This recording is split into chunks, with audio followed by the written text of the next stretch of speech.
মানুষ মোবাইলের জন্য মারামারি করে কি করে না? জাগার জন্য, টাকার জন্য, সীমানার জন্য, দেওয়ালের জন্য, দোকানের জন্য। দরকার হলে রক্তের বদন ছিন্ন হয়ে যাক, তারপর আমার বাগে বেশিই লাগবে। দরকার হলে তুই না খেয়ে মর, আমার ঘরে খাওয়ার ঠিকভাবে থাকা লাগবে। সেই মানুষটা যে এই রকম করে করে সম্পদ জুড়িয়েছে, তার মাথায় যদি পিস্তল রাখা হয়, সে কি সম্পত্তি রাখবে নাকি লিখে দিবে? আমি একটু সবার উত্তর চাচ্ছি, রাখবে না লিখে দিবে? সে বলবে কি, বাঁচলে চলে, জানের মায়া, জান বাঁচলে চলে। তো তুমি যে এইভাবে মানুষের সম্পদ নিয়েছো, বলে যে এই কথা বাদ দে, কত কষ্ট করছি বাদ দে, কত মামলা বাদ দে, সব বাদ দে, আগে বাঁচিয়ে লই। তাহলে একটা সিচুয়েশনে এসে পৃথিবীর সব মানুষ আটকায় যায়, সেই জায়গাটা হচ্ছে প্রাণের মায়া। যদি জানের উপর হামলা আসে, সেই জায়গায় মোবাইল দিয়ে দিতে খুশি মনে রাজি আছে, জায়গা দিয়ে দিতে খুশি মনে রাজি আছে। আর যখন সেটা হারিয়ে যায়, তেমন আফসোসটা হয় না। যদি চিন্তাটা এইভাবে করে, মোবাইল হারিয়েছে, আইফোন, কিন্তু জানটা তো আছে, জানটা তো আছে, দোকান দুইটা দখল হয়ে গেছে, ঠিক আছে, জান তো আছে। জান থাকলে হয়তো আবার আসতে পারে, আবার আসতে পারে, পরিশ্রম করলে আনতে পারবে, কিন্তু জানের সাথে কম্প্রোমাইজ কেউ করে না। এই কথাই সবাই একমত, কথা বলেন ঠিক কিনা? কিন্তু বিশ্ব ব্রহ্মাণ্ডে কিছু ঘটনা এমন আছে যেটা জ্ঞানীদের জ্ঞানকে পর্যন্ত থমকে দেয়। সুবহানাল্লাহ, আর একটু জোরে। পৃথিবীর বুকে এমন কিছু ইতিহাস আছে যেখানে জ্ঞানীদের জ্ঞান পর্যন্ত থমকে যায়, যেখানে পুস্তকের জ্ঞান সীমিত হয়ে যায়। ইসলামের প্রথম যুগে যারা ইসলাম ধর্ম গ্রহণ করেছেন, তাদের উপর যে কি পরিমাণ নির্যাতন করা হয়েছে, কি পরিমাণ নির্যাতন, ভাষায় প্রকাশ করা যাবে না। দোকান বন্ধ করে দিয়েছে, ব্যবসা বন্ধ করে দিয়েছে, চাকরি বন্ধ করে দিয়েছে, ওদের সাথে কথা বলা বন্ধ করে দিয়েছে, সমাজ থেকে আলাদা করে দেওয়া হয়েছে, খাবার বন্ধ করে দিয়েছে। শেষ পর্যন্ত যখন শুধু একটাই শর্ত ছিল যে মুহাম্মদকে ছেড়ে দাও, মুহাম্মদের আল্লাহকে ছেড়ে দাও, আমাদের গুলাকে নাও, আবার সব কিছু ফেরত দিব, ডবল করে ফেরত দিব। সবাই এক বাক্যে বলেছিল, যদি একটা দোকানের পরিবর্তে দুইটা দাও, তারপরও আল্লাহকে ছাড়তে পারবো না, আল্লাহকে ছাড়তে পারবো না। সুবহানাল্লাহ। যদি আমাদেরকে একটা ঘরের পরিবর্তে দুইটা ঘরও দাও, তারপর আল্লাহকে ছাড়তে পারবো না। আমি সবার একটু মনোযোগ চাচ্ছি। আমরা সব মানুষ এক কথায় একমত হয়েছি এই একটা জায়গায় এসে, জানের ব্যাপারে, যেখানে মানুষ আর কোনো কিছু চিন্তা করে না। সিগনেচার করতে হলে সিগনেচার করে দেয়, যদি ফিঙ্গারপ্রিন্ট দিতে বলে সেখানেও ফিঙ্গারপ্রিন্ট দিয়ে দেয়, কারণ তার মাথায় পিস্তল টাকা হয়েছে। একটা বাটন টিপলে গুলিটা তার খুলি উড়ে নিয়ে যাবে। সে আর পৃথিবীর মায়া দেখতে পারবে না, সূর্যচন্দ্র দেখতে পারবে না। জানের মায়া সবারই আছে, কিন্তু যখন সাহাবায়ে কেরামের উপর বিভিন্নভাবে অত্যাচার করা হচ্ছে, পানি বন্ধ করে দিচ্ছে, বুক তৃষ্ণায় ফেটে যাচ্ছে, তারপরেও মুখে আছে লা ইলাহা ইল্লাল্লাহ, লা ইলাহা ইল্লাল্লাহ, চিৎকার দিয়ে বলেন সুবহানাল্লাহ। যখন ওনাদেরকে বিভিন্নভাবে অত্যাচার করা হচ্ছে, এমনকি মায়ের সামনে সন্তানের গলায় ছুরি রাখা হয়েছে, আর বলা হচ্ছে তুই আল্লাহকে অস্বীকার কর, মুহাম্মদকে অস্বীকার কর, না হয় তোর ছেলের গর্দান আমরা কেটে ফেলবো। তখনও সেই মা বলছে, সন্তান একটা নয়, 100টা যদি থাকে 100টা সন্তান কোরবান করে দিতে রাজি আছি, তারপরেও আল্লাহকে ছাড়তে পারবো না, নবী মুহাম্মদকে ছাড়তে পারবো না। সুবহানাল্লাহ, আল্লাহু আকবার। ইয়া রাসূলুল্লাহ, ইয়া রাসূলুল্লাহ। ও নবীর উম্মতেরা, ডান হাত তুলে একবার বলেন মারহাবা, আর একটু জোরে বলেন মারহাবা। মায়ের সামনে সন্তানের গর্দান দ্বিখণ্ডিত করা হয়েছে, তারপর মায়ের অন্তর বিন্দু পরিমাণ ব্যতীত হয় নাই, আল্লাহকে ভুল বুঝে নাই, নবীকে ভুল বুঝে নাই, বরং সেটা সৌভাগ্য মনে করেছে, সৌভাগ্য মনে করেছে, আনন্দ পেয়েছে। এই জায়গায় এইখানে থাকবো তো থাকবো, কয়দিন থাকবো, কাল না হয় পরশু, কুল্লু নাফসিন যায়িকাতুল মউতের মাধ্যমে মৃত্যুবরণ তো করতে হবে, একদিন না একদিন তো পরকালে যেতে হবে। আরে কালকে যখন যেতে হবে, আজকে চলে যায়, সমস্যাটা কি হবে? কিন্তু কালকে গেলে হয়তো জান্নাত নাও পেতে পারি, কিন্তু আজকে গেলে তো শহীদের মর্যাদা দিয়ে আল্লাহ আমাকে জান্নাত দিবে। কিন্তু পয়েন্ট এক জায়গায়, কি মরণ সামনে, কিন্তু আল্লাহ ছাড়ে নাই, নবী ছাড়ে নাই। সম্পদ, একটু জোরে বলতে, সম্পদ, মোবাইল, গাড়ি, বাড়ি, সন্তান, সবকিছু ছেড়ে দিয়েছে, আল্লাহকে ছাড়ে নাই, নবীকে ছাড়ে নাই।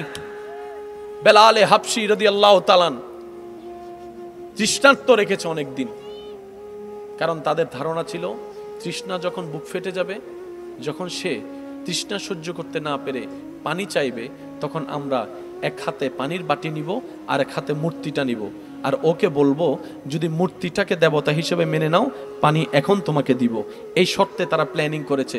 যখন ওনাকে উত্তপ্ত গরম রোদের নিচে শোয়ানো রাখা হয়েছে, উদাম গায়ে সারা শরীর হাত পা টেনে যখন বেঁধে রাখা হয়েছে, অপরাধ শুধু একটাই ছিল, আল্লাহকে এক বলে স্বীকার করেছে, নবী রহমাতুল্লিল আলামিনকে রসুল বলে স্বীকার করেছে। আর কোনো অপরাধ ছিল না ভাইয়া, আর কোনো অপরাধ ছিল না।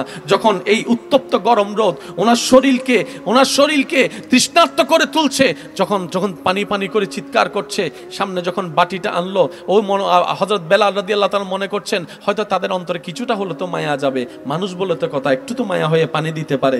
দেখে যে না, বাটিটা নিয়ে আসলো, মূর্তিটা নিয়ে আসলো, বলে যে মূর্তিকে গ্রহণ করো দেবতা হিসেবে, পানি তোমাকে দেব। হযরত বেলাল বললেন পানি নিব না, পানি খাবো না, পানি খাবো না, পানি লাগবে না। পানি, তোমার তৃষ্ণা তো অনেক বেশি, তোমার কণ্ঠনালী শুকিয়ে গিয়েছে, বলে এই পানি খাবো না। যে পানি পান করতে গেলে আল্লাহকে অস্বীকার করতে হবে। আরে তুমি তো আমাকে বাটি দেখাচ্ছ, আর আমি এখান থেকে হাউজে কাউসারের পানি দেখতে পাচ্ছি। আল্লাহু আকবার। একটু আমরা যে জায়গায় গিয়ে আটকায় যাই, জান সাহাবায়ে কেরাম, আল্লাহ এবং রসুলের প্রেমিকরা সেই জায়গায় বলছে জান যাবে তো যাক।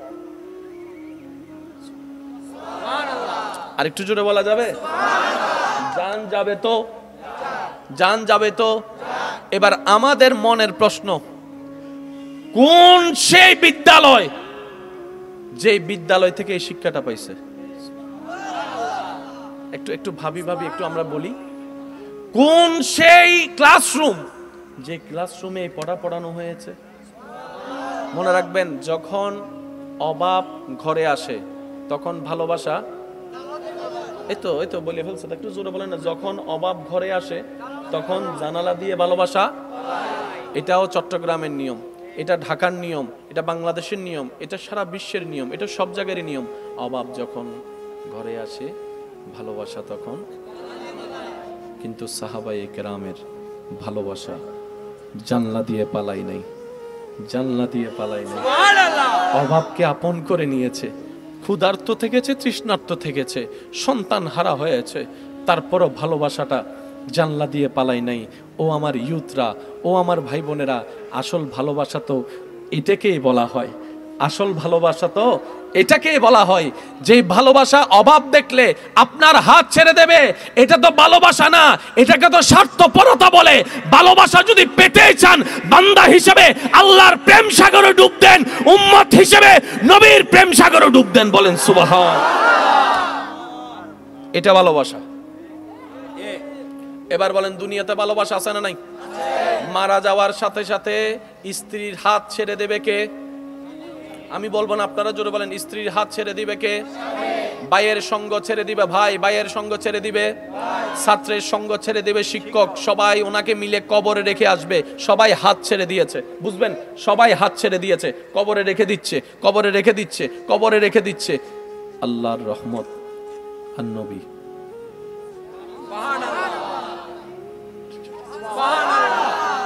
এবার আপনার বিবেক দিয়ে আপনি প্রশ্ন করে দেখেন, আসল ভালোবাসা দিলটা কোথায় দেওয়া দরকার আর কোথায় দিয়ে বসে আছে? আল্লাহ আমাদেরকে একটু বুঝার তৌফিক দান করুন। এবার যে কথাটা আমি আপনাদেরকে নিয়ে যেতে চাচ্ছি, কষ্ট হচ্ছে না তো আপনাদের? এবার ওনাদেরকে প্রশ্ন করেন, জানের মায়ায় আমরা 40 বছরের সম্পদ লিখে দিছি, জানের মায়ায় আর মরণের ভয়ে 40 বছরের কামানো সম্পদ 1 সেকেন্ডে লিখে দিছি। আপনি দিয়েছেন সবকিছু বুঝলাম, কিন্তু জানের ব্যাপারে এসে আপনি আল্লাহকে ছাড়েন নাই কেন? নবীকে ছাড়েন নাই কেন? মনে রাখবেন, ভয় কাটার জন্য সাহসের দরকার, ভয় কাটার জন্য সাহসের দরকার। সাহসটা দিল থেকে আসে। যেই দিলে আল্লাহর তাকওয়া নবী মুস্তাফার মোহাব্বত বয়ে যায়, তার সামনে যদি অস্ত্র থাকে সে ভয় পায় না, সে ভয় পায় না। বদরের যুদ্ধে 313 জন নেমে গিয়েছে, জানের পরোয়া করে নাই, কারণ আশিকরা মুমিনরা ভয়ের ঊর্ধ্বে থাকে। তারা জানে জান এটা যদি আল্লাহ এবং নবীর জন্য দিতে পারি, অনন্তকালের সুখের জীবন আল্লাহ আমাদেরকে দান করবেন। সুবহানাল্লাহ, আল্লাহু আকবার, ইয়া রাসূলুল্লাহ। এবার আসেন একটু অন্যদিকে যাচ্ছি, মনোযোগ আছে? আমাদের বর্তমান ফিলিস্তিন পরিস্থিতিকে সামনে রেখে আমাদের অনেক ভাই বোনদের মনের একটা ছোট্ট আক্ষেপ, প্রশ্ন, ফিলিস্তিনে এত নির্যাতন করা হচ্ছে, এত অত্যাচার, এত জুলুম করা হচ্ছে, আল্লাহ কিছু করছে না কেন?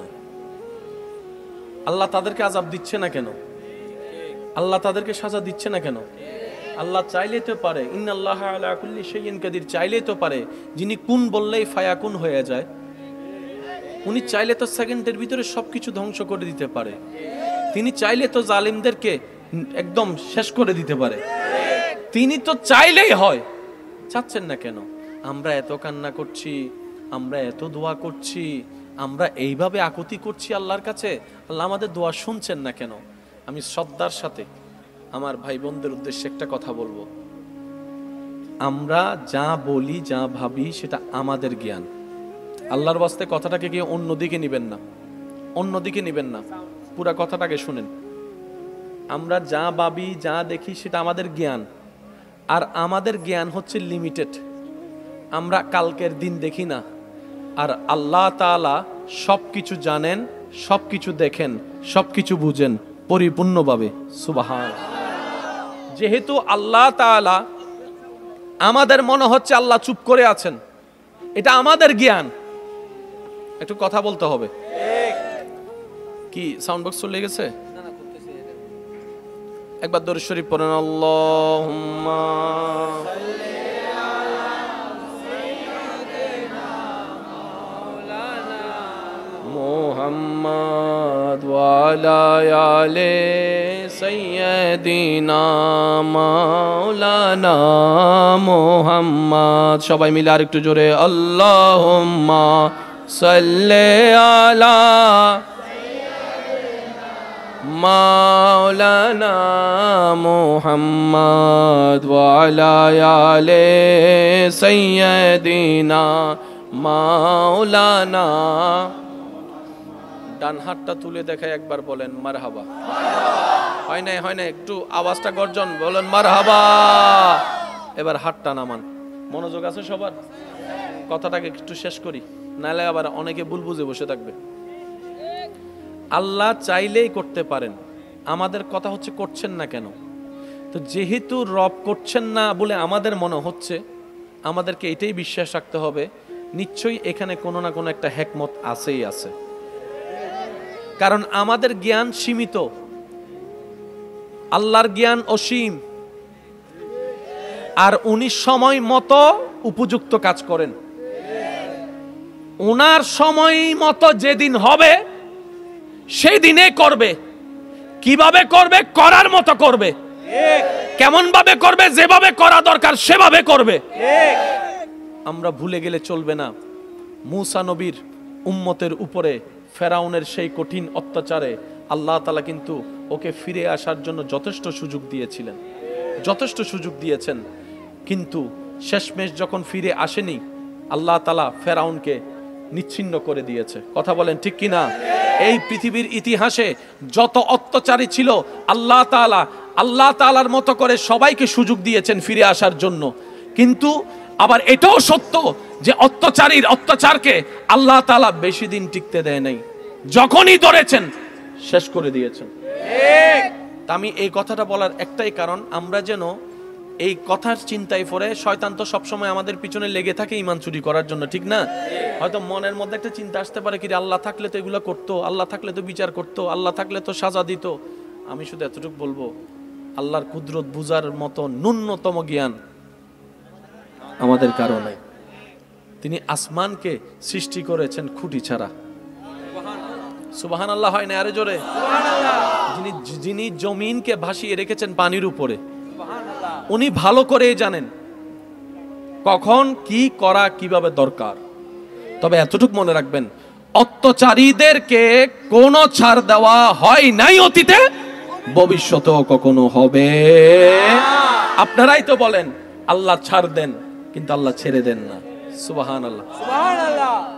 কিন্তু আমার মন বলে, প্রাণ বলে, প্রত্যেকটা ইমানদার সুযোগ পেলেই ফিলিস্তিনে যাওয়ার যদি একটু সুযোগ থাকতো। যুবক ভাইয়ের আওয়াজ দিয়ে বলেন ঠিক কিনা? একবার যদি যাওয়ার সুযোগ থাকতো, আমার ঈমান বলে, আমার মন বলে, বাংলার একটা ঈমানি যুবকও ঘরে বসে থাকতো না, ঘরে বসে থাকতো না, সবকিছু উৎসর্গ করে ফিলিস্তিনিদের পাশে দাঁড়িয়ে যেত। কথা বলেন ঠিক কিনা? আল্লাহ আমাদের সবার ঈমানকে হেফাজত করুক। আর একটু জোরে বলেন।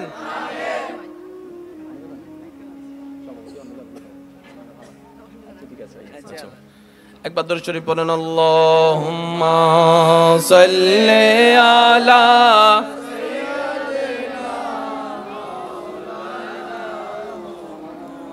ওয়া আলা আলি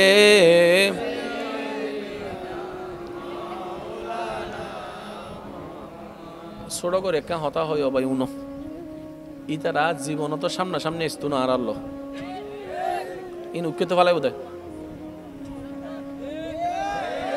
বুঝু বুঝু হন আবাজে ফিজুতন টুক করে মারি দিব। প্রায় তো 3টা বাজে টুক করে মারি দিব। সামনে সামনে আইসো না, দাদা দাঁড়া না পারে তোর আল্লাহ এসে না মাথা ঠিক না বেটে খাওয়া না। মুসলমানের তো কিছু নাই, কিচ্ছু নাই। দেখছন আছে তো, আছে না, আছে না। আরা কি বেগুন সবসময় কি আরা বালা চলিতারি না, বালায় বাদত গরিতারি না। তারপর আল্লাহ হাবাদ দন নবা এসো হাবাদ দিয়ে না হদ দছ না ফজরত গুমুত রুটি বেলাকে নাস্তা দি ফেলার দেন না। আরা হয়তো বউয়ে বানাই দে, মা বানাই দে, বনি অন্য ইনুবি লেহি রেখি দে, তুই এসি দে ফেরেস্তাই হদ আল্লাহ তো নামাজ নাও পড়ে। আল্লাহ দিন আল্লাহ আর বান্দার ব্যাপার, তুই কেন গলর আর বান্দার হাবাই ইমদে ডর করে হন না। সুবহানাল্লাহ। আছে তো একজন, আছেন একজন, আওয়াজি বেজেন ছোট নয়, আর কারা জোর আছেন একজন আছে। দিবেন নাম কি? আছে দিবেন নাম কি? সমস্ত ক্ষমতার অধিকারী বহন, কুল কায়নাত সৃষ্টি করে যদি বহন, আদেশ দিলে ওই যে গুদে বেগিনি বহন। ইবে চাইলে বেগিন পারে, ই বেজেতে কেন সময় লর, তার মানে ধরা ধরা কঠিন বুধবা। মনে রাখবেন, ফেরাউনকে ধরেছে আল্লাহ ওই সময়ের মতো করে, নমরুদকে আল্লাহ ধরেছে ওই সময়ের মতো করে। বর্তমান পৃথিবীর জালিম অত্যাচারীদেরকেও আল্লাহ ধরবেন এই সময়ের মতো করে। কথা বলেন ঠিক কি না? তবে আমাদেরকে এগোতে হবে ঈমানি ধৈর্যের সাথে, বেশি বেশি ইস্তেগফার করে রবের কাছে ক্ষমা চাইতে হবে। কথা বলেন ঠিক কি না? যেহেতু আমরা এখান থেকে ওনাদের জন্য গিয়ে কিছু করতে পারছি না, আমরা ইস্তেগফারের মাধ্যমে, দরুদ শরীফের মাধ্যমে রবের কাছে দোয়া করে করে আমাদের ভাই বোনদের জন্য ঈমানি শক্তি বাড়ার জন্য আমরা দোয়া করব। কথা বলেন ঠিক কিনা? তবে একটা বিষয় বারবার অবাক করেছে, আমি জানি না আপনাদের এই বিষয়টা নজরে এসেছে কিনা, বেশিরভাগ দেখা যাচ্ছে বাচ্চারা মারা যাচ্ছে। কেন বুঝিবার চেষ্টা করেন, বেশিরভাগ মারা যাচ্ছে কে? তো যুদ্ধ তো বাচ্চারা করতে পারে না, বাচ্চা কেন মারতেছে?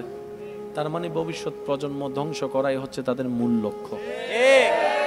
পয়েন্টটা কি বুঝতেছেন? এক সময় যে ফিলিস্তিনিরা ওদেরকে থাকার জন্য আশ্রয় করে দিছে, এক সময় যে ফিলিস্তিনিরা মায়া উদার করে তাদেরকে মায়া দিয়ে থাকার জন্য আশ্রয় করে দিয়েছে, আজকে যে প্লেটে খাইছে সেই প্লেটে ছিদ্র করার জন্য চেষ্টা করতেছে ওরা। কথা বলেন ঠিক কিনা? তবে মনে রাখবেন, আমরা ছোট্ট মানুষ, একটা কথা আবদার করে বলতে চাই আমার ইমানি ভাইদের কাছে, বোমার পাওয়ার ওদের হাতে, কথা বলতে হবে। পারমাণবিক কাজ ওদের হাতে, বিমান ওদের হাতে, আমেরিকা ওদের হাতে, ডলার ওদের হাতে, পত্রিকা ওদের হাতে, বিবিসি সিএনএন ওদের হাতে, সারা বিশ্বের বড় বড় দেশ নেতারা ওদের হাতে, সব ওদের, আমাদের কিচ্ছু নাই। একজন আছে, আরেকটু জোরে বলেন, আরেকটু জোরে বলেন। আল্লাহ আমাদেরকে ঈমানি শক্তি নিয়ে বেঁচে থাকার তৌফিক দান করুন।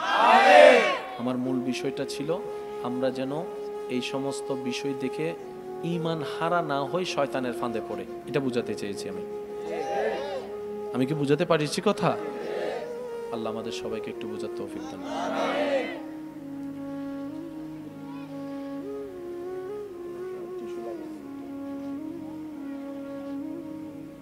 বুড়া মানুষ তো দাঁতটা তো পড়ে সমস্যা ইতারা আছে বলি কেন দোয়া কবুলের সুযোগ আছে নমাতের তো।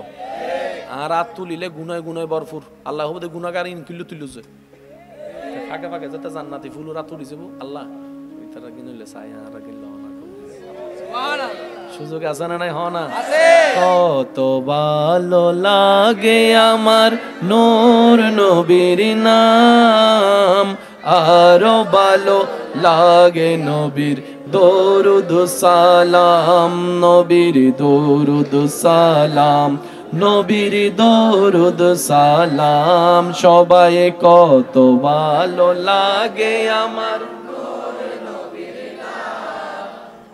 আরো ভালো দরুদ সালাম, নবীর দরুদ সালাম, নবীর আল্লাহুম্মা সাল্লি আলা সাইয়্যিদিনা মুহাম্মাদিন, আল্লাহুম্মা সাল্লি আলা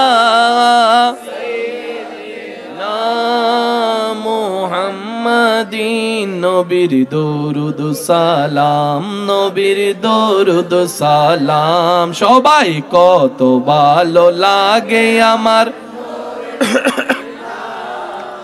আরো ভালো লাগে নবীর। উচ্চ আওয়াজ একবার বলেন মারহাবা, মারহাবা। তবে একটা কথা মনে রাখবেন, ফিলিস্তিনি আমাদের ঈমানি ভাই বোনদের যতটা ফোঁটা রক্ত শরীর থেকে ঝরেছে, যতটা ফোঁটা চোখ থেকে পানি ঝরেছে, এগুলার খুব ভয়াবহভাবে তাদের সামনে আসবে, কল্পনাও তারা করতে পারবে না। ঠিক না? বিজয় আসবেই আসবে ইনশাআল্লাহ, বিজয় আসবেই আসবে ইনশাআল্লাহ, বিজয় আসবেই আসবে ইনশাআল্লাহ। এটাই রবের প্রতিশ্রুতি। তবে মাঝখানের সময়টা শুধু আমাদের একটু ঈমানি পরীক্ষা নিচ্ছে। কথা বলেন ঠিক কি না? আমাদের একজন, জোরে বলেন আমাদের একজন। আল্লাহ আমাদের সবাইকে কবুল করুক আমিন। আমার কথাটাকে রাজনৈতিক ইস্যু বানায়েন না, এটা আমাদের ঈমানি ইস্যু। হতাং কি হইলাম দাই তারা হনদিন আর সামনাসামনি ইস্তনু ইসন আমাদের তো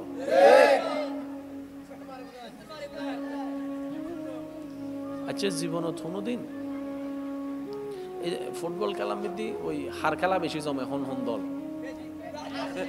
হ্যাঁ আর্জেন্টিনা তো ব্রাজিল ন? হ্যাঁ আচ্ছা আর্জেন্টিনা তো ব্রাজিল। গা ব্রাজিল উল্লাহ নেপাল উল্লাহ খেলা হলে সাথে যাবে না? হ্যাঁ ক্যা ওরো এই বাগল্ল বিয়েলো বিলে গইছি ঠিক না বেটে খাওয়া না বাজে খেলাইবে টক্করন নভরিব না তো তোরা তুন তো বেগিন আছে ফিলিস্তিনের তুন তো কিছু নাই ইতারা তো নতাই এরা যে ইতারা বুক ফুলাইতে ঠিক কি সুবহানাল্লাহ ইবের ঈমানি শক্তি সুবহানাল্লাহ তোমার তো নাই ফাইতে হনো হারান তোমার ভিতর ঢুকে গিয়ে মত তোমার ভিতর ঢুকে গিয়ে শুরুর গোস্ত ও মাথা না ঠিক না আর হারা বইতারি নানা ধর্ম দেখো কিন্তু শুনতে নাই আল্লাহ ইল্লা করি ইন্নাদ দীনা ইনদাল্লাহিল ইসলাম ইসলামের ইল্লা করি সাজাই দিয়ে দেওয়ার করে হনছিল তবে ওনার একখান জিনিস খেয়াল করছেন না হইন্য পারি গিয়া এদিন বোম মার দে আর মা বইন করলে কিন্তু বোরহানো সারে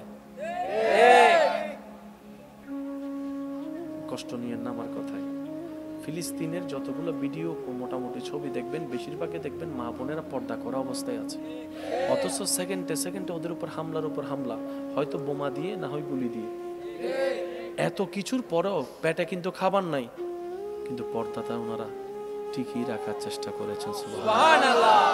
আমার যে সমস্ত বোনেরা একটু পর্দা করতে চায়, আমার মনে হয় এই বিষয়টা হবে আমার বোনদের জন্য সবচেয়ে বড় একটা অনুপ্রেরণা। থাকার জন্য ঘর ভেঙে গেছে, কাপড় চোপড় কিছু বের করতে পারে নাই, কিন্তু যতটুক সম্ভব অতটুকুর মধ্যে পর্দা দিয়ে নিজের দেহকে আড়াল করার চেষ্টা করতেছে। বলেন না সুবহানাল্লাহ। কারণ পর্দার হুকুম দিয়েছেন কে? আল্লাহ আমাদের সবাইকে বুঝার তৌফিক দান করে।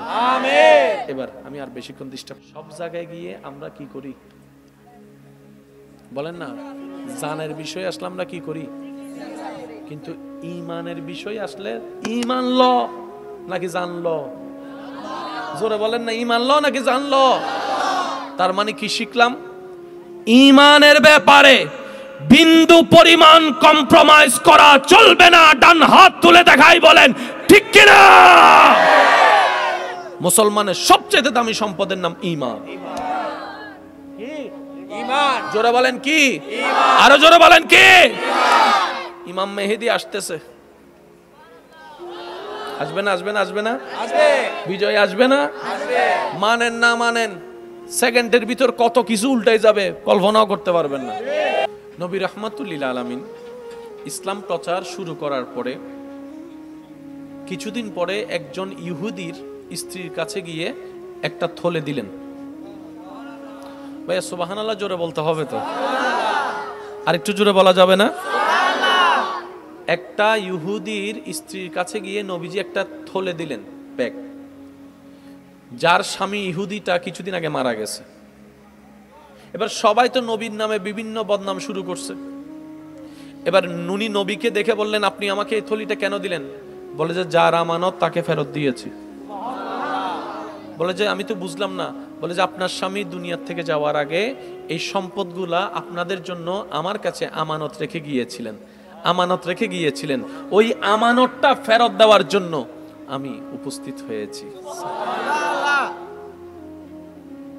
ওই ইহুদির স্ত্রী বলছেন, এই রকম একটা ভোগ করার, দখল করার সময়ের মধ্যে আপনি আমাকে বরাবর ফেরত দিয়েছেন। নবী বলেন যে এটা আপনার হক, আর আল্লাহ পাক বলেছেন আমানতের খেয়ানত না করতে। সুবহানাল্লাহ। ওই ইহুদির স্ত্রী সাথে সাথে কালিমা পড়ে এখানে মুসলমান হয়েছে। সুবহানাল্লাহ। এবার আমি আপনাদেরকে একটু অন্যদিকে মনোযোগটা নিয়ে যাওয়ার চেষ্টা করব, যদি আপনাদের কষ্ট না হয়।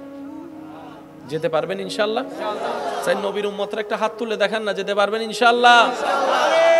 সকলের জীবনের অতীতকালের কবিরা সগীরা গুনাহকে মাফ করে দিন। আমিন।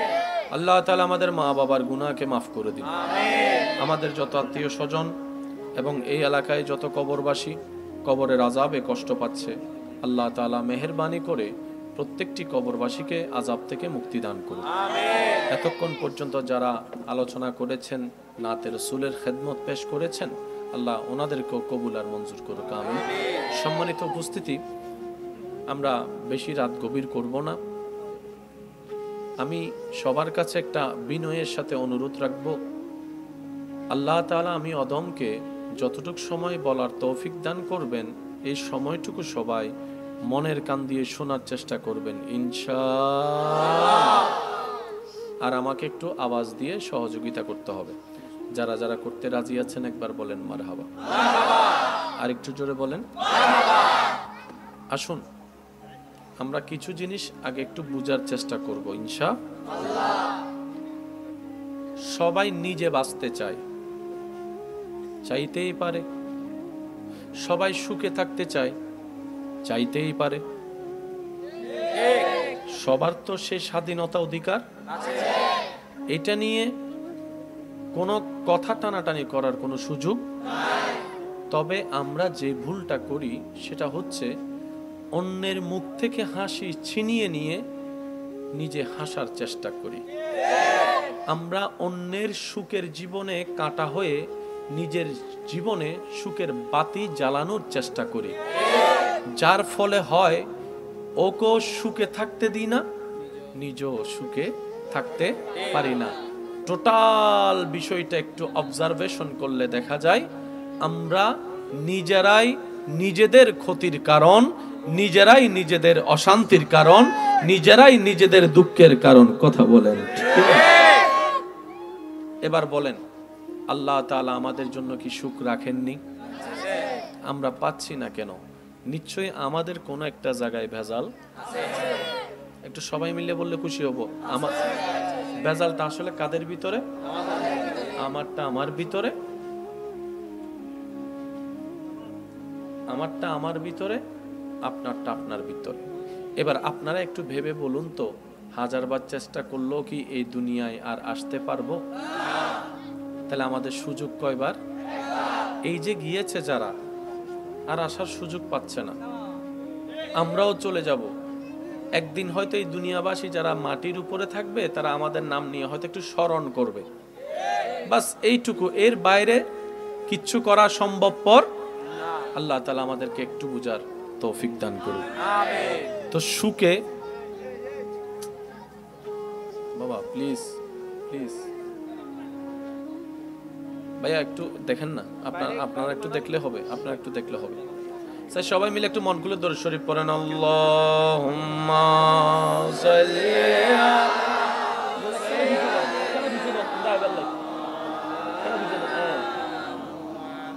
ওয়া আলা আলি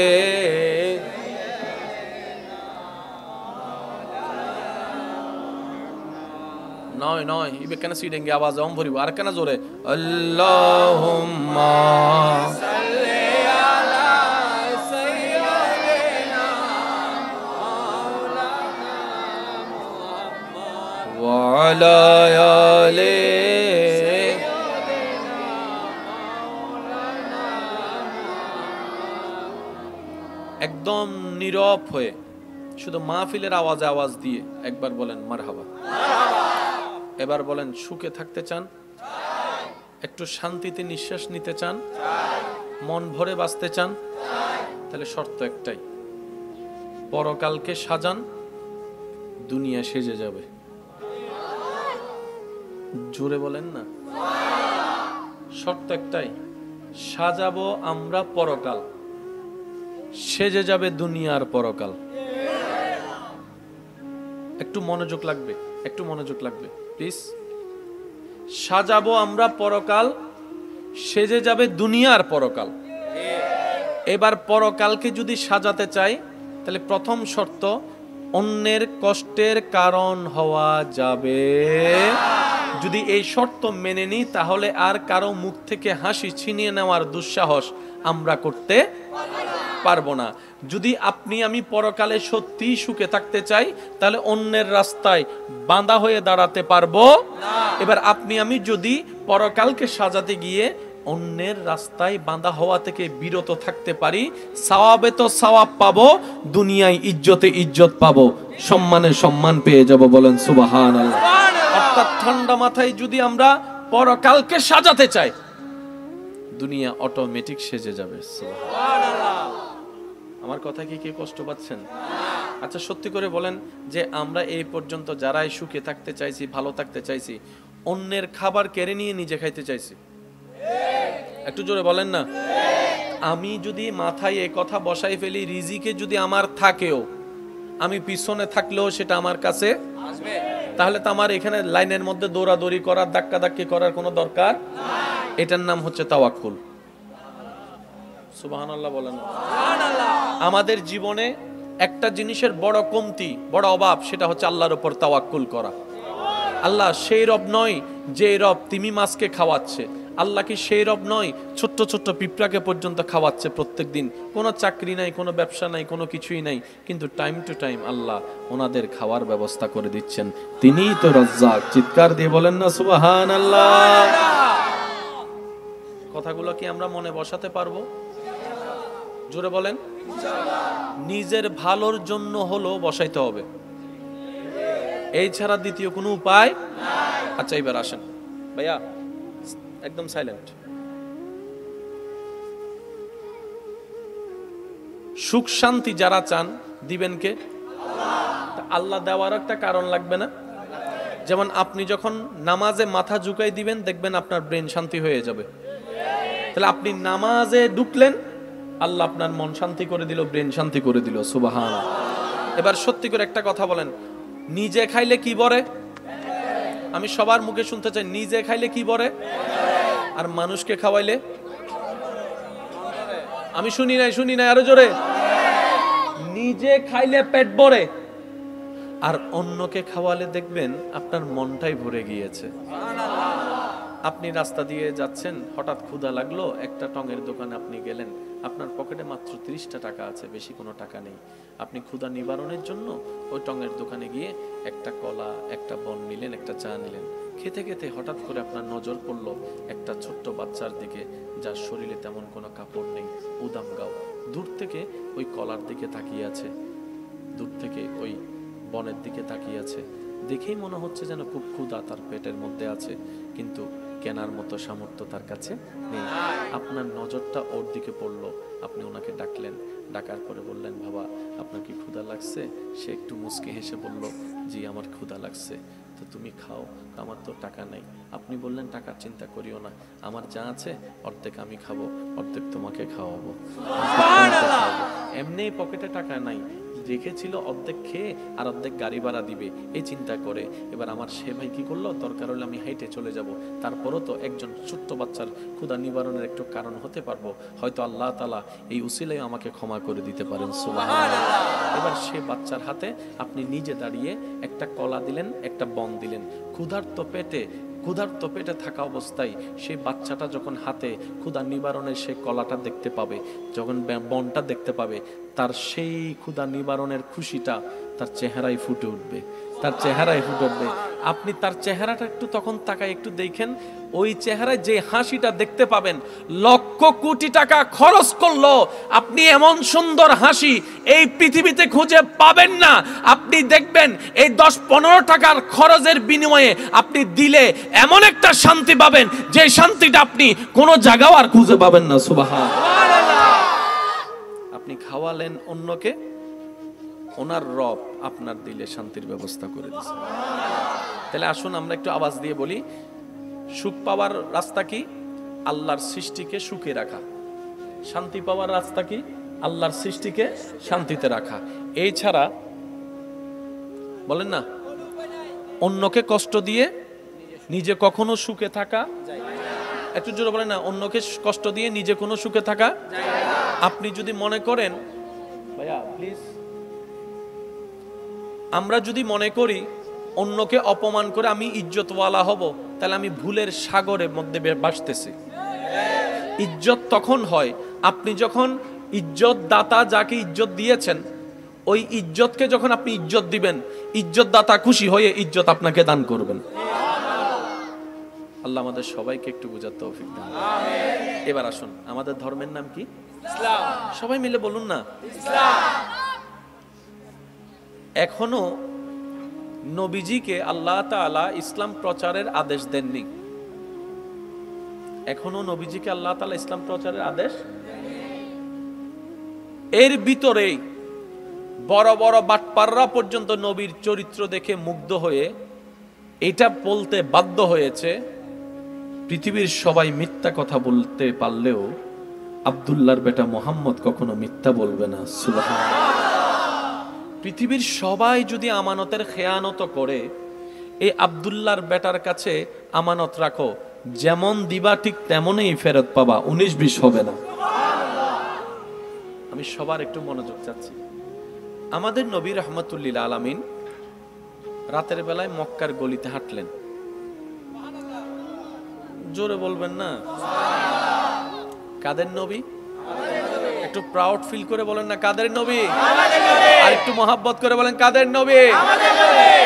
আমাদের নবী রাতের বেলা মক্কার গলি দিয়ে হাঁটছেন, হঠাৎ একটা ঘর থেকে কান্নার আওয়াজ আসছে। নবী রাহমাতুল্লিল আলামিন ওই ঘরে গেলেন। আর আপনারা জানেন, ইসলামের প্রাথমিক যুগে, ইসলাম আসার আগে, ইসলাম প্রচারের আগে মানুষ কেনা বেচা হতো গোলাম হিসেবে। যে যাকে কিনে ফেলতো তাকে দিয়ে গাদার মতো খাটনি খাওয়াইতো, খাওয়ারও দিত না, ঘুমের ব্যবস্থাও করতো না। অর্থাৎ কিনছি আমি মানি সে আমার যা মন চায় তা করবো, এমন একটা চিন্তা ভাবনা তাদের মধ্যে ছিল। তো নবীজি ঘরের মধ্যে গিয়ে দেখলেন একজন কালা হাবশি গোলাম কাজ করছে আর কান্না করছে। নবী রাহমাতুল্লিল আলামিন, দো জাহানের বাদশাহ আল্লাহ যাকে বানিয়ে দিয়েছেন, সুবহানাল্লাহ, সেই নবী ওই গোলামের পাশে গিয়ে বসছেন। পাশে বসার পরে জিজ্ঞেস করলেন, আপনি কান্না করছেন কেন? বলে যে, ভাই কি আর বলবো, এমন একজন মালিক পেয়েছি, এর মতো জালিম আর কেউ হতে পারে না। দিনভর আমাকে খাটায়, কষ্ট দেয়, রাতে আমাকে ঘুমাইতে দেয় না। আজকে কয়েকটা দিন আমি অসুস্থ, আমার শরীর কাজ করার কোনো শক্তি নেই, তারপরও সে আমাকে দিয়ে কাজ করাচ্ছেই আর করাচ্ছে। নবী রাহমাতুল্লিল আলামিন তার কথা শুনে বললেন, ভাই আপনি চিন্তা করবেন না, আপনি আরাম করেন, আপনার পক্ষ হয়ে কাজটা আমি করে দিচ্ছি। কে কাজ করে দিচ্ছে, দেওয়ার দায়িত্ব নিলেন? আমাদের নবী। কোন নবী? যাকে আল্লাহ নবীদের নবী বানিয়েছেন। কোন নবী দায়িত্ব নিলেন একজন গোলামের কাজ করে দেওয়ার জন্য, যাকে আল্লাহ তাআলা ইন্না আ'তাইনা কাল কাউসারের শান খাজিনা দান করেছেন? কোন নবী একজন গোলামের কাজ করে দেওয়ার দায়িত্ব নিচ্ছেন ভাইয়েরা, যেই নবীকে ওয়ারাফানা লাকা যিকরাকের চাদর স্বয়ং আল্লাহ দান করেছেন।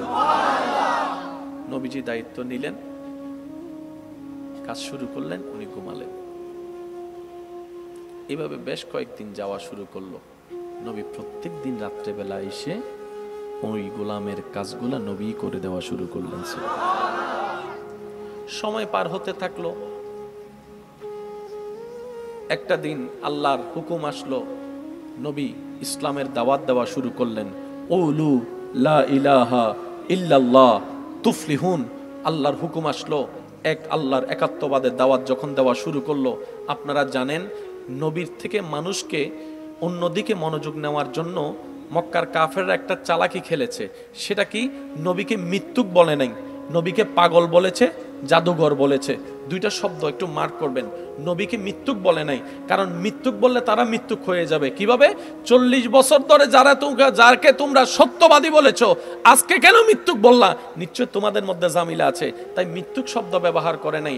নবীর ব্যাপারে বলছে কি? নবী মজনু, পাগল হয়ে গিয়েছে, নবী জাদুঘর, এটা বলা শুরু করেছে। বিভিন্ন অপবাদ দেওয়া যখন শুরু করেছে, এক কান থেকে 2 কান, 2 কান থেকে 10 কান। আমরা তো ভালো করেই জানি, প্রশংসা দ্রুত না ছড়ালেও বদনাম খুব দ্রুত চতুর্দিকে ছড়িয়ে যায়। প্রশংসা বিশ্বাস করার মতো মন আমাদের না থাকলেও আমরা সহজেই কেন জানি বদনামকে খুব বিশ্বাস করে গ্রহণ করে ফেলি। এবার মক্কার চতুর্দিকে যখন নবীর থেকে দূরে নেওয়ার জন্য এইরকম একটা প্রপাগান্ডা শুরু করলো, এই আওয়াজটুকু ওই গোলামের কাছে কর্ণকুহুরে ধ্বনিত হওয়ার পরে একদিন রাত্রেবেলা যখন নবী রাহমাতুল্লিল আলামিন ওনার কাছে আসলেন, তখন ওই গোলাম হাবশী নবীকে সাবধান করে বলে, আপনি তো অনেক ভালো মানুষ, আপনাকে দেখেই মনে হচ্ছে আপনার মন অসাধারণ, আপনার চিন্তা অসাধারণ। আমার মতো একটা গোলামকে আপনি যে কাছে টেনে নিয়েছেন, আপনি অসাধারণ। তাই বন্ধু হিসেবে আপনাকে একটা উপকার করছি। আমি শুনেছি মক্কায় নাকি একটা জাদুঘর বের হয়েছে, একটা পাগল বের হয়েছে, সুতরাং ওনার থেকে একটু সাবধানে থাকবেন। নবীকে বলছে উনি, নবীর থেকে সাবধান থাকতে নবীকে। তখন নবী বললেন, আপনি যাকে পাগল হিসেবে শুনেছেন, জাদুঘর হিসেবে চিনেছেন, আমি সেই মোহাম্মদ। আরেকটু জোরে, আপনি যার থেকে আমাকে সাবধান থাকতে বলছেন, আমি সেই নবী মুহাম্মদ।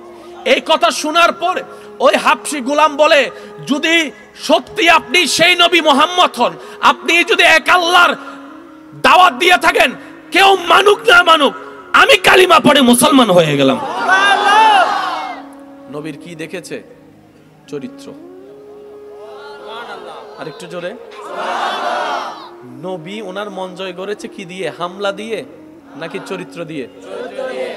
চরিত্র দিয়ে, ব্যবহার দিয়ে, মুস্কি হাসি দিয়ে, সুন্দর কথা দিয়ে।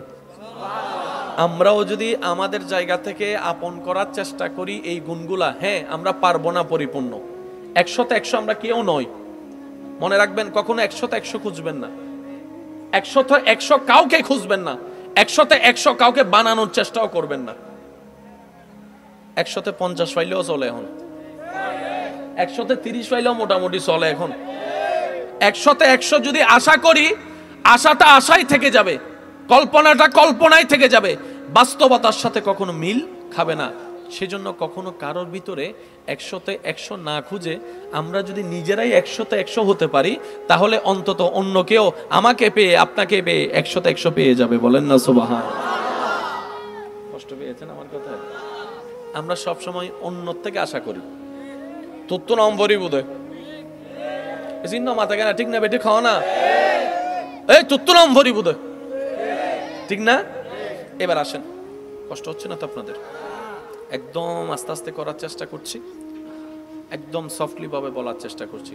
ইসলাম পৃথিবীর বুকে এমন একটা ধর্ম যেটা অল্প সময়ে পূর্ব থেকে পশ্চিম, উত্তর থেকে দক্ষিণ সব জায়গায় পৌঁছায় গিয়েছে। কোনো প্রকার ইন্টারনেট ছাড়া, ফেসবুক ছাড়া, ইউটিউব ছাড়া, এবং পৌঁছেছে মানুষের অন্তরে শ্রদ্ধার সাথে জায়গা অর্জন করে নিয়েছে। সুবহানাল্লাহ।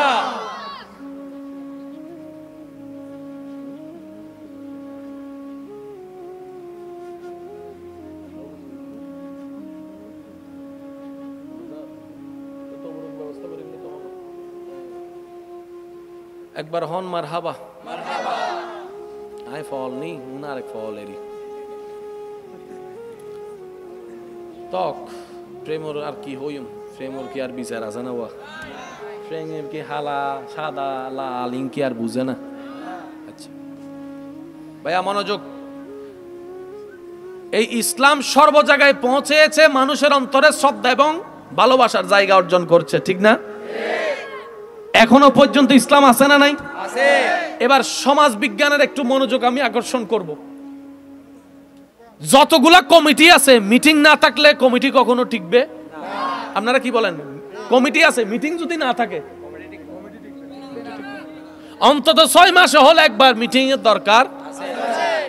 আল্লাহ তাআলা আমাদেরকে কেমন ইসলাম দিয়েছেন দেখেন। আজকে আপনি এই জায়গায় নামাজ পড়লেন, দুপুরে ওই জায়গায় নামাজ পড়লেন, আসরে ওই জায়গায় নামাজ পড়লেন, কারোর সাথে কারো কোনো দেখার সুযোগ নাই। সাপ্তাহিক মিটিং আল্লাহ তাআলা নবীর মাধ্যমে জুমার নামাজের ব্যবস্থা করে দিয়েছেন। মিটিংটা দেখেন, মিটিংটা দেখেন, সপ্তাহে শুক্রবারে সবাইকে এক জায়গায় নিয়ে আসছে। এবার এই জুমা ওই জুমা, ওই জুমা মসজিদ আলাদা আলাদা, কারোর সাথে কারো কোনো দেখার কোনো সুযোগ। বছরে 2টা ঈদের ব্যবস্থা করে দিয়েছেন, 3-4 মসজিদের মুসল্লি এক ঈদের জামাতে উপস্থিত হয়ে গিয়েছে। সুবহানাল্লাহ। বাংলাদেশি ওয়ালার সাথে ইন্ডিয়ার কোনো দেখা, ইন্ডিয়া ওয়ালার সাথে কোনো পাকিস্তান ওয়ালার দেখা, পাকিস্তান ওয়ালার সাথে আমেরিকার কোনো দেখা, যার যার জায়গায় শেষে নবী বলছেন একটা হজের ব্যবস্থা করে দিলাম, সারা বিশ্বের মুসলমান এক জায়গায় হয়ে যাও, আরফাতের ময়দানে দেখাই দাও মিটিং। সুবহানাল্লাহ। এই যে একটা মিটিং এর সৌন্দর্য, এটাও ইসলামে আছে। আর একটু জোরে বলেন সুবহানাল্লাহ। মিটিং করার জন্য একজনের সবাই কথা বললে হবে? কথা বলতে হবে কয়জন? আপনি জুমাতে দেখেন কথা বলে, ঈদের মধ্যে দেখেন কথা বলে, হজের মধ্যে দেখেন কথা বলে। আমি শুধু বুঝাতে চাচ্ছি আমার ভাইদেরকে, কোন দিক দিয়ে বাঁচার মতো কিছু নাই, এটার নাম ইসলাম। একটু জোরে বলতে হবে। তাহলে ওই প্রথম কথাই ফিরে যাই, যদি সত্যিকার শান্তি চাই, সুখ চাই, তাহলে পরকালকে সাজাতে হবে। পরকালকে সাজানোর জন্য আমাদেরকে ইসলামের দরকার। এখানে আমরা যারা আছি শুক্রবারের নামাজ পড়ি, আল্লাহ আমাদেরকে 5 ওয়াক্ত নামাজ আদায় করার তৌফিক দান করুন। আমরা যারা 5 ওয়াক্তে নামাজ আদায় করার অভ্যাসে আছি, আল্লাহ ওনাদেরকে কবুল করুক এবং মাঝে মধ্যে তাহাজ্জুদ নামাজ আদায় করার তৌফিক দান করুন। মনে রাখবেন ভাইরা, আমরা যত নামাজের সাথে কানেক্টেড হতে পারবো, আমাদের এটা তত আস্তে আস্তে জেগে উঠবে, সতেজ হবে। সুবহানাল্লাহ। এই নামাজ এমন একটা ইবাদত, আপনি বিজ্ঞান দিয়েও যদি এটাকে ব্যাখ্যা করেন, আপনি দেখবেন এখানে শারীরিক অনেক বেনিফিট আছে এই নামাজের ভিতরে। আবার আত্মার একটা বেনিফিট আছে। আলা বিযিকরিল্লাহি তাতমাইন্নুল কুলুব। চিৎকার দিয়ে বলেন না সুবহানাল্লাহ। 5 ওয়াক্ত নামাজের দরকার আছে না নাই? আছে। আর একটু জোরে বলতে হবে, আছে না নাই? যারা নামাজের সাথে আছে তাদের দুনিয়াও আলোকিত হয়ে যায়, আখিরাতও। এবার একটা হাদিস বলে আমি আপনাদের থেকে বিদায় নিচ্ছি, শুনুন। মন ছোট করার কিচ্ছু নাই। যেখানে আমাদের রব হচ্ছে রহমানুর রহিম, যেখানে আমাদের নবী হচ্ছেন নবী রহমাতুল লিল আলামিন, এত বেশি ভয়ের দরকার নাই। ভয়টা হবে শুধু আল্লাহকে, ভয়টা হবে শুধু। আল্লাহ যেন নারাজ না হয়, এই ভয়টা রাখবেন। এই ভয়টা এমন একটা ভয়, মনোযোগ, আল্লাহর ভয়টা এমন একটা স্পেশাল ভয়, এই ভয়টা যার অন্তরে ঢুকে যাবে, সৃষ্টির ভয় তার অন্তর থেকে বের হয়ে যাবে। এই একটা ভয় আপনাকে সব ভয় থেকে মুক্তি করে দিবে, বলেন না সুবহানাল্লাহ। হাসরের ময়দানে আল্লাহ যখন বিচার করবেন, হিসাব নিবেন, ওই পরিস্থিতিতে একজন বান্দা আল্লাহর কাঠগড়ায় যাওয়ার সাথে সাথে আল্লাহ তাআলা ওনাকে সমস্ত হাসরবাসী থেকে আলাদা করে একটা পর্দার আড়ালের ভিতর নিয়ে আসবেন। সুবহানাল্লাহ। আর একটু জোরে বলেন না সুবহানাল্লাহ।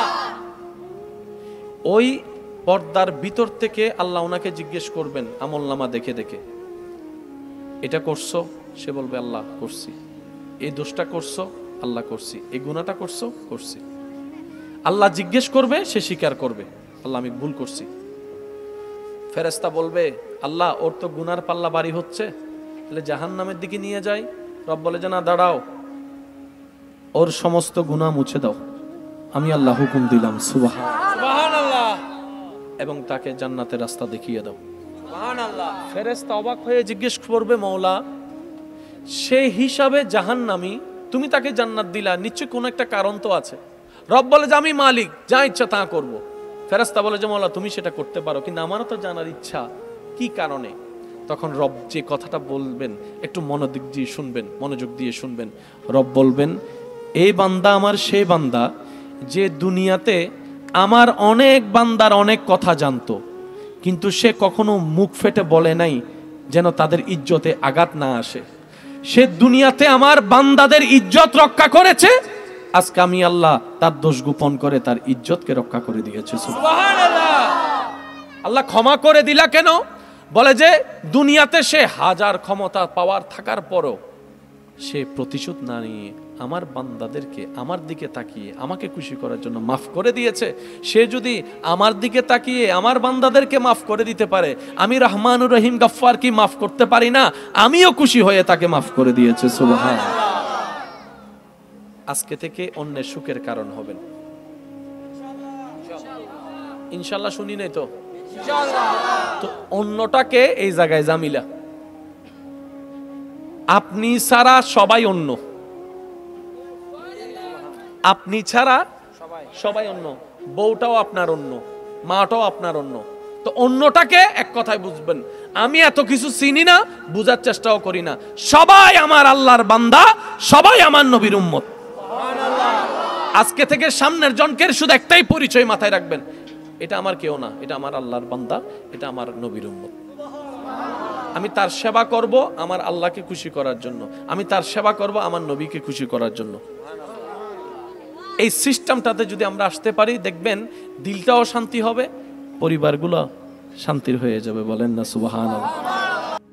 এবার আসেন, সে কালিমা পড়ে মুসলমান হয়ে গেছে। সে বলছে যে ওদের বদনামের সাথে আপনার কোনো মিল নাই। শুধু আমি ওনারা একখান ছোট করে হতা হয়, করুণাশীল না ওয়া কেন খেয়াল করো, করুণাশীল না। আমেরিকার সামনে আরাত দেশ কি হনো কিছু না, টিয়া দিও কিছু না, পাওয়ারও দিও কিছু না, হনমিককে দিয়ে আরাত দেশ কিছু। কিন্তু করুণার অবস্থান মধ্যে আমেরিকা জিল্লে করে ভাঙ্গি ফুজি, বাংলাদেশ কিন্তু অস্বীকার করতে পারবেন নাকি ওনারা? করুণার মধ্যে বহুত দেশ ভাঙ্গি গি, অর্থনীতি ভাঙ্গি গি, ডলার শেষ হয়ে গি, আর লেঙ্গাইয়া বাংলাদেশ থিয়ে থিয়ে মাথো না আর সিটিং একটা হতা ফসলন আছে, সত্য মিথ্যা আল্লাহ ভালো জানে। একসময় হয়তো অন্য দেশে বিমান জিন ফালাই দিত, সিটিং না হয় ফানলার কেন মাথো না, নইলে হবো তাই বানায় হই অন্য দেশে বিমান জিন ফালাই দিত, মানে আর ব্যবহার করতেন না। ঠিক আছে না? ই তারা হদ্দা চলন যাইত নু, আর 300-200 জন লইরে করে যাবে। ইন আসলে ইঞ্জিলের ক্ষমতা নবাজে আল্লাহর দয়া বলে একখান শব্দ আছে, জিয়ান হবেন হন বাংলাদেশের মধ্যে কিন্তু আল্লাহর একখান দয়া আছে, ও দয়া আছে। হত তুও নাইরে বলে উড়ে বেড়াতে। আজ তো 5-7 বছর আগে কি সিডর, নার্গিস, মহসিন কিরে ওয়া ইন্ন মাতে কারে আইলা আইলা আইদা হন্ডে গে গুদুকে হতন কলকাতা মারে হতন শ্রীলঙ্কা মারে হতন উইকে মারে সিটাঙ্গর আল্লাহ হেফাজত করে ফেলি আছে না আছে না আছে না এতাল্লাহ হদে আল্লাহর মকবুল বলি অক্কলর উসিলাই বন্ধু অক্কলর উসিলাই আল্লাহ আর বহুত আজাবত্তন রক্ষা করে।